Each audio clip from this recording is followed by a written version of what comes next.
அரசியல் மாநாடு நேயர்களுக்கு வணக்கம்.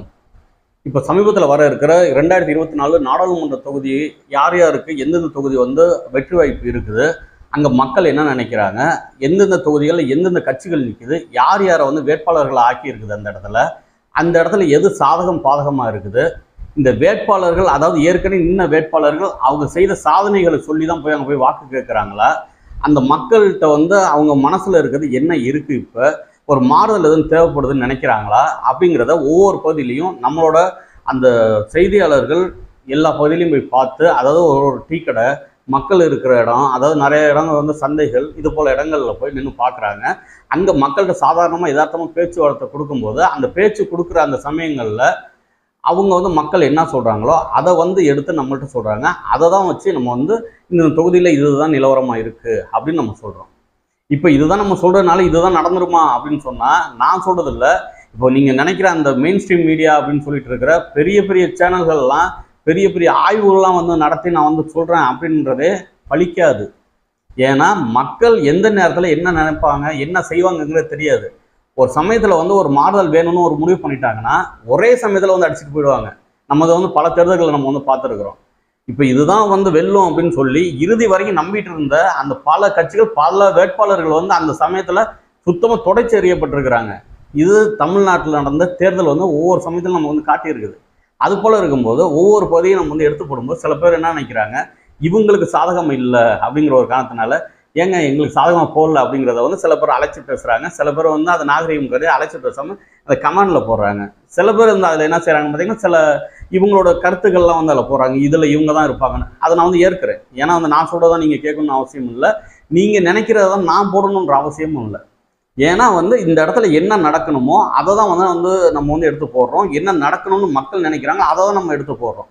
இல்லை என்ன இன்னொரு விஷயம் அப்படின்னு பார்த்தீங்கன்னா, ஊடகவியலாளர்கள் அப்படின்னு இருக்கிறவங்க, ஒரு செய்தியாளர்னு இருக்கிறவங்க, ஒரு பத்திரிகையாளர்னு இருக்கிறவங்க அப்படியே பார்த்ததை அப்படியே கொண்டு போய் சேர்க்கிறது மட்டும் அவங்களோட வேலை இல்லை. அவங்களோட வேலை என்னவா இருக்குது அப்படின்னு பார்த்தீங்கன்னா, அந்த மண்ணில் இவங்க என்ன நினைக்கிறாங்க, எது சரி அப்படிங்கிறதையும் பகுத்து அந்த மக்கள்கிட்ட எடுத்து வைக்கணும்.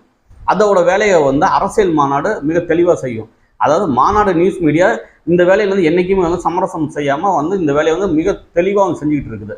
அதனால தான் உங்களோட ஆதரவுகள் தொடர்ந்து இதில் இருந்துகிட்டு இருக்குது.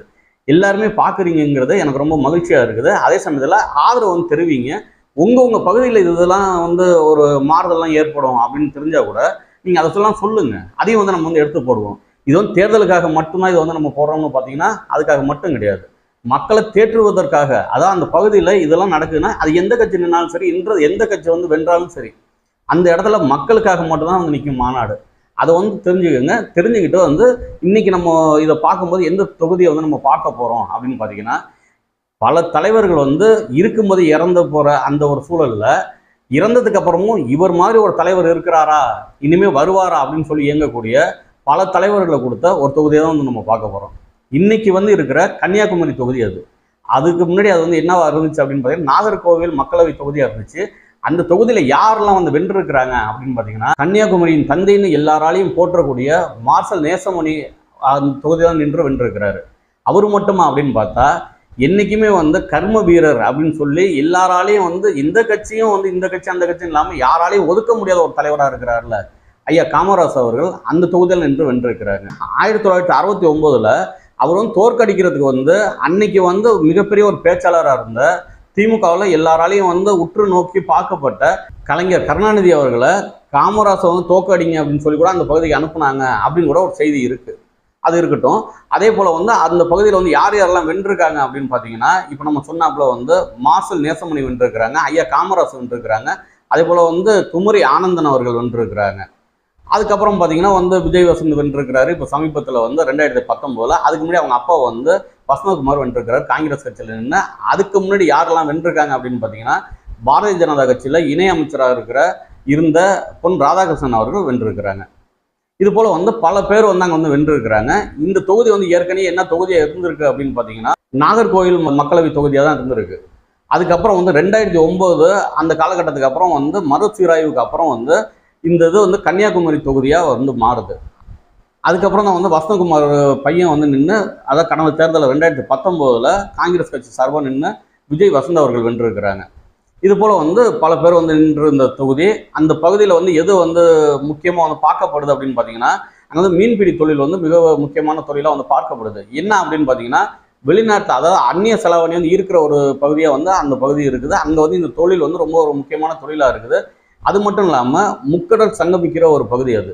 அது மட்டும் இல்லாமல் ரப்பர் தோட்டங்கள் அங்கே இருக்குது. அது மட்டும் இல்லாமல் உங்களுக்கு மேற்கு தொடர்ச்சி மலையை சுற்றி இருக்கிறதுனால உங்களுக்கு வந்து அந்த பகுதி வந்து மிகப்பெரிய ஒரு தொழில் வளம் வந்து தேவைப்படுற ஒரு பகுதியாக இருக்குது. ஆனால் இந்த சமயத்தில் அங்கே என்ன நடக்குது அப்படின்னு சொல்லி பார்த்தோம்னா, இது வரைக்கும் வந்து நடந்த காலங்களில் அங்கே வந்து மலைகள்லாம் வெட்டி இயற்கை கனிம வளங்கள்லாம் வெட்டி கடத்தி கொண்டு போகிறதா தான் சொல்கிறாங்க. அதாவது இவங்க கடத்தலுங்கிறாங்க, அது வந்து அனுமதி வாங்கி தான் நாங்கள் கொண்டு போகிறோங்கிறத பல பேர் வந்து நம்மக்கிட்ட சொல்கிறாங்க. ஆனால் அதில் வந்து நம்ம எடுத்து பார்க்க போகும்போது என்ன நடக்குது அப்படின்னு பார்த்தீங்கன்னா, அங்கே வந்து கேரளா பக்கத்தில் இருக்கிற கேரளாவுக்கு இங்கே இருக்கிற மலையை தான் வந்து வெட்டி எடுத்துகிட்டு போயிட்டு இருக்காங்க அப்படிங்கிறத வந்து சொல்கிறாங்க.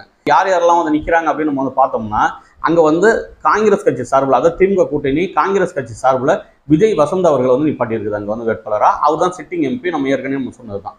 அதே போல் வந்து பொன் ராதாகிருஷ்ணனை வந்து பிஜேபி வந்து நிப்பாட்டி இருக்குது. அதே போல் அதிமுகவில் வந்து பஸ்லேன் நஸ்ரேத் அப்படிங்கிறவர் நிப்பாட்டி இருக்குது. அவரை பற்றி நம்ம வந்து பார்த்தோம்னா, ஏற்கனவே வந்து அவர் திமுகவில் இருந்தவர். திமுகவில் வந்து ரொம்ப ஆண்டுகள் வந்து அங்கே பொறுப்பில் இருந்தவர். அதுக்கப்புறம் வந்து இப்போ அதிமுக போகிறாரு. அதிமுக போனதுக்கப்புறம் அவர் வந்து இப்போ வந்து வாய்ப்பு கொடுக்குறாங்க, பாராளுமன்ற வேட்பாளராக நில்லுங்க அப்படின்னு சொல்லி அதிமுகவில் வந்து வாய்ப்பு கொடுத்துருக்குறாங்க. அதுக்கப்புறம் பார்த்தீங்கன்னா, நாம் தமிழர் கட்சியில் வந்து மரிய ஜெனிஃபர் அப்படிங்கிற ஒரு பேராசிரியருக்கு கொடுத்துருக்குறாங்க. இவங்க வந்து பல நாடுகளில் வந்து பேராசிரியராக இருந்திருக்கிறாங்க. இப்போ சமீபத்தில் கூட வந்து பல லட்சம் ரூபாய் வந்து சம்பளத்தில் பேராசிரியராக இருந்தவங்க மக்கள் பணி செய்யணும் அப்படிங்கிறதுக்காக அந்த பணியெல்லாம் விட்டுட்டு இங்கே வந்துருக்கிறாங்க, வேட்பாளர் நிற்கிறாங்க. அவர் வந்து நாம் தமிழர் கட்சி வந்து முன்னிறுத்தி நிப்பாட்டியிருக்கு அப்படின்னு சொல்கிறாங்க. இப்போ நம்ம ஏற்கனவே சொன்ன அந்த அதிமுக வேட்பாளர் அப்படின்னு நீங்கள் பார்த்தீங்கன்னா, ஏற்கனவே அவர் திமுகவில் இருந்தவர். அவருக்கு வந்து என்னென்ன செல்வாக்கு இருக்குது அப்படின்னு நம்ம பார்த்தோம்னா, அவர் வந்து அந்த பகுதியில் செப கூடங்கள்னு இருக்குல்ல, அதில் வந்து பொறுப்பாளராக இருக்கிறார். அதே போல் மீனவர் சங்கத்தில் வந்து ஏதோ ஒரு பொறுப்பாளராக இருக்கிறாரு அப்படின்னு சொல்கிறாங்க. திமுக கூட்டணியில் கொடுத்துருக்க வேட்பாளரை பார்த்தீங்கன்னா, அவர் வந்து மிகப்பெரிய ஒரு தொழிலதிபர் வசந்த் விஜய் அப்படின்றவர். அவர் வந்து பல இடங்களில் அவருக்கான ஒரு செல்வாக்கும் இருக்குது அப்படிதான் சொல்கிறாங்க.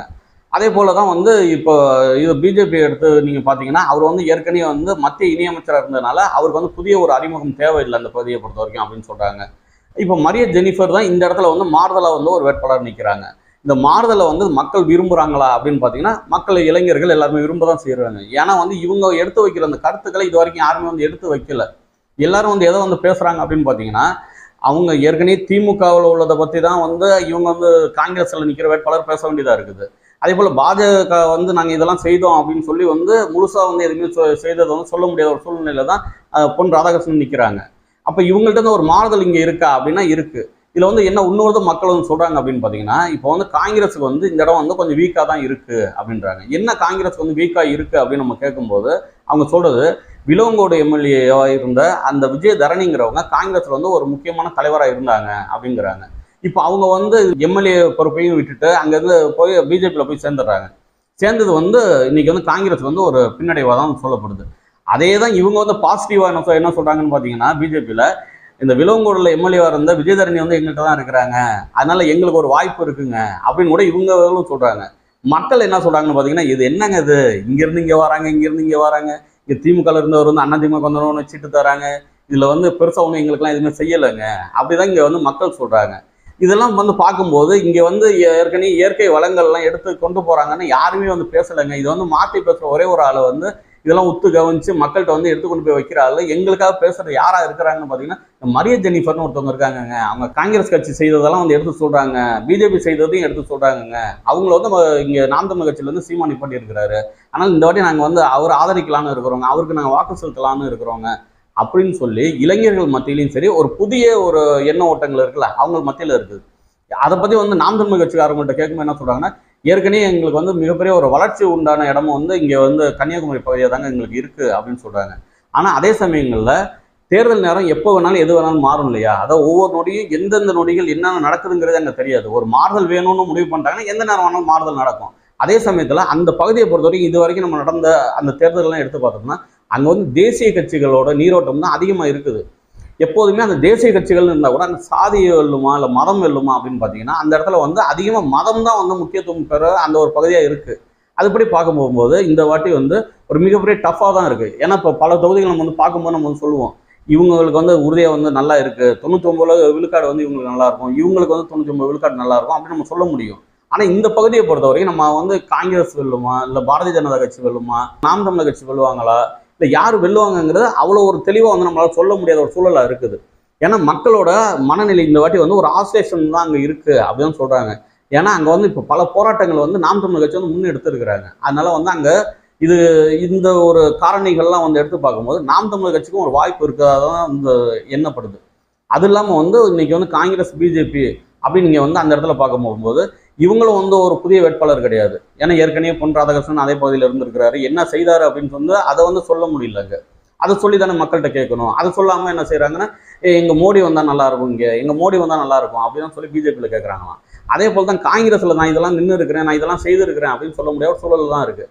அவங்களுக்கு வந்து அந்த பகுதியை பொறுத்த வரைக்கும் திமுகங்கிறது வந்து ஒரு பின்னடைவாக தான் இருக்குது அப்படிங்கிறதான் சொல்கிறாங்க. ஏன்னா திமுகவோட ஆதரவுங்கிறது அந்த பகுதியெல்லாம் பெருசாலாம் இருக்காதுங்க. இங்கெல்லாம் வந்து நாங்கள் வந்து காங்கிரஸ் தான், ஆனால் எங்களுக்கு வந்து காங்கிரஸுக்கு வந்து திமுக வந்து இங்கே ஆதரவாக இருக்கும்னு நம்ம வந்து நினச்சோம்னா அதெல்லாம் கிடையாதுங்க அப்படின்னு வந்து அந்த கட்சியில் உள்ள சில பேர்கள் வந்து சொல்கிறாங்க. தொண்டர்கள்பாங்கள்ல அவங்களாம் வந்து சொல்கிறாங்க. இதெல்லாம் பார்க்கும்போது இந்த கன்னியாகுமரி பகுதி வந்து ஒரு மிகப்பெரிய ஒரு டஃப்பான பகுதியாக தான் இருக்குது. இவங்களையும் வெல்லுவாங்கன்னு சொல்லிட்டோம்னா இவங்க வெல்லுவாங்கன்னு நம்ம சொல்ல முடியாது.